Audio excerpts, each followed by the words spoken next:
میرے بھائیوں، میرے بزرگوں، اس وقت ہمارے ملک میں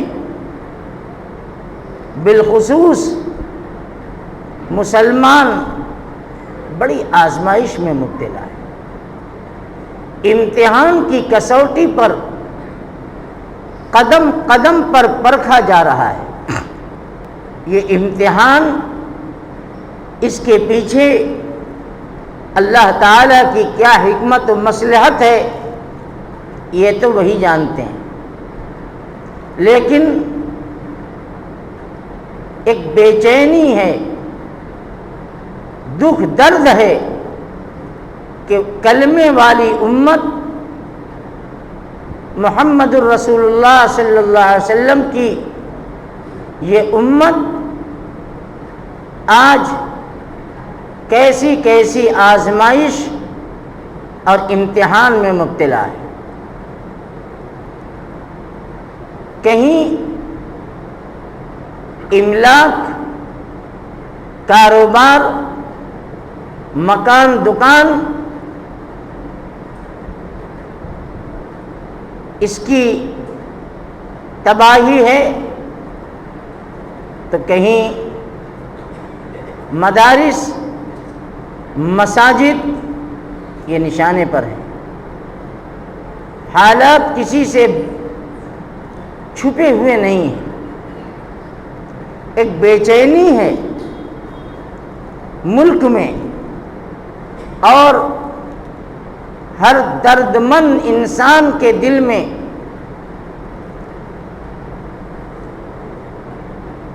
کہ اس وقت یہ امت کیسے مشکل وقت سے گزر رہی ہے۔ لیکن میرے بھائیوں، ایسے مشکل حالات میں ہمیں کرنا کیا ہے؟ کیا ہم جذبات میں آ کر، جوش میں آ کر اپنے پاؤں کو خود زخمی کر لیں، اپنی ہلاکت تباہی کو خود مول لے لیں؟ یہ دانشمندی نہیں ہے، اس میں کوئی شبہ نہیں ہے کہ ظلم سر چڑھ کے بول رہا ہے۔ طاقت و اقتدار کا نشہ آدمی کو کہاں تک پہنچا سکتا ہے، وہ سب چیز ہمارے سامنے ہے۔ لیکن ہمیں صبر و تحمل، بردباری اور اپنے آپ کو صحیح رخ پہ لگانے کا مظاہرہ کرنا ہے۔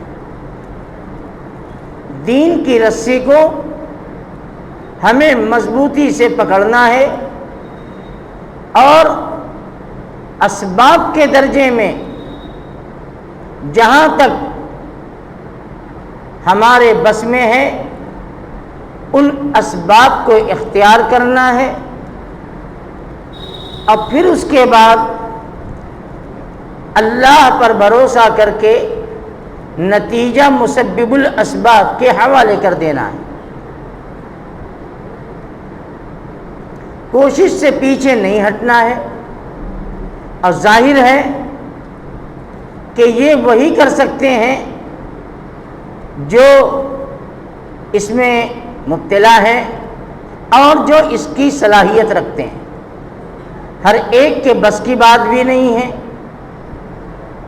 کہ ہم یہ کام کر سکیں، اس لیے اپنی تمام دینی اور انسانی ہمدردی کے باوجود ہمیں اپنے تعلق کو اللہ سے مضبوط کرنا ہے۔ ہمیں قدم قدم پر اللہ تعالیٰ سے مدد مانگنی ہے، اسی کی مدد کے بغیر ہم ایک قدم بھی کامیاب نہیں ہو سکتے۔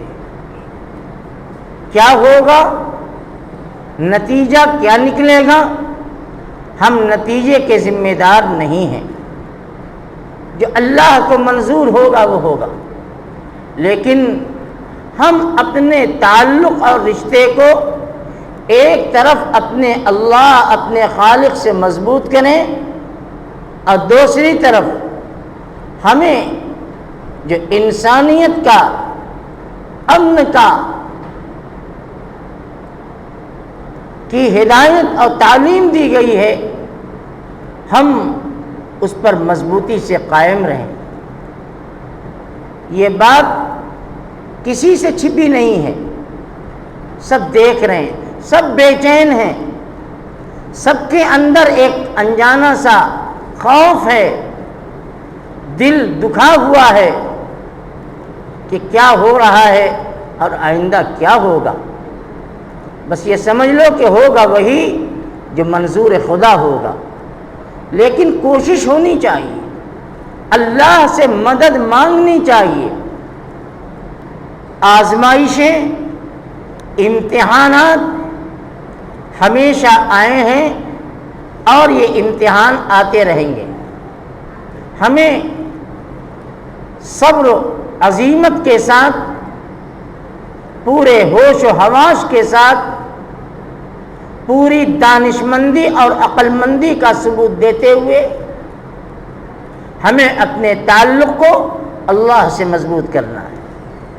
اس وقت میں ایک بات آپ سے، اپنے سے، ہر ایک سے کہتا ہوں کہ ایک عمل آپ اپنی زندگی کا حصہ بنا لیجیے، وقتی نہیں۔ ہر فرض نماز کے بعد اسی تسبیح کو جو میں نے پیش کیا ہے، لا الہ الا انت سبحانک انی کنت من الظالمین، ہر آدمی 7 مرتبہ یا 11 مرتبہ، میں بہت لمبا نہیں 100 کی تسبیح نہیں بتاتا، اتنا کرو کہ روز کرو، 5 وقت کرو، ہر فرض نماز کے بعد لا الہ الا انت سبحانک انی کنت من الظالمین کی 7 مرتبہ تسبیح یا 11 مرتبہ، اللہ توفیق دیتے 21 مرتبہ یہ تسبیح پڑھو اور پھر اللہ سے دعا کرو۔ اللہ کا وعدہ ہے کہ یہی وہ تسبیح تھی کہ اسی تسبیح کے پڑھنے پر ہم نے اپنی رحمت کا مظاہرہ کیا اور حضرت یونس کو مچھلی کے پیٹ سے باہر کر دیا، وَنَجَّيْنَاهُ مِنَ الْغَمِّ، اس مصیبت سے ہم نے ان کو نجات دے دیا، وَكَذَلِكَ نُنْجِي الْمُؤْمِنِينَ، اور ایمان والوں کو تو ہم اسی طرح سے نجات دیا کرتے ہیں، بچایا کرتے ہیں۔ اگر ہم نے نماز کی پابندی کے ساتھ اس تسبیح کا اہتمام کیا تو ہم اللہ کی ذات سے امید رکھتے ہیں کہ مصیبت کے بادل چھٹیں گے، مخالف حالات موافق بنیں گے، اور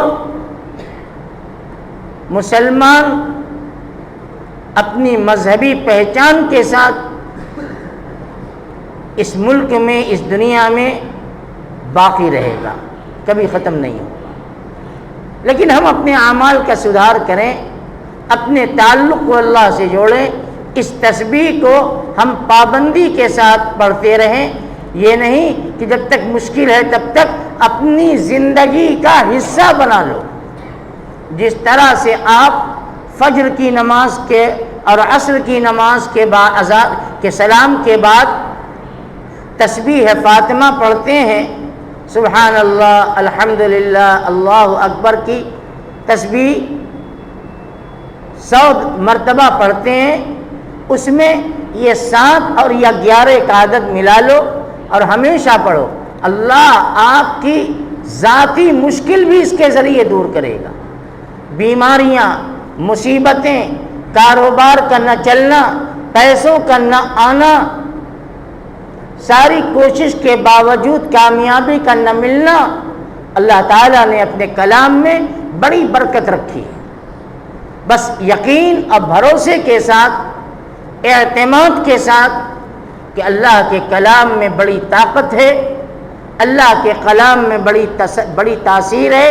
اس یقین اور اعتماد کے ساتھ ہم اپنے اس عمل کو اپنی زندگی کا حصہ بنائیں اور اللہ سے دعا کریں کہ اللہ اس مشکل حالات میں ہمارے مذہبی مقامات کی، ہمارے جان مال عزت آبرو ایمان اعمال کی غیب سے حفاظت فرمائے، اس لیے کہ اس وقت پوری باطل دنیا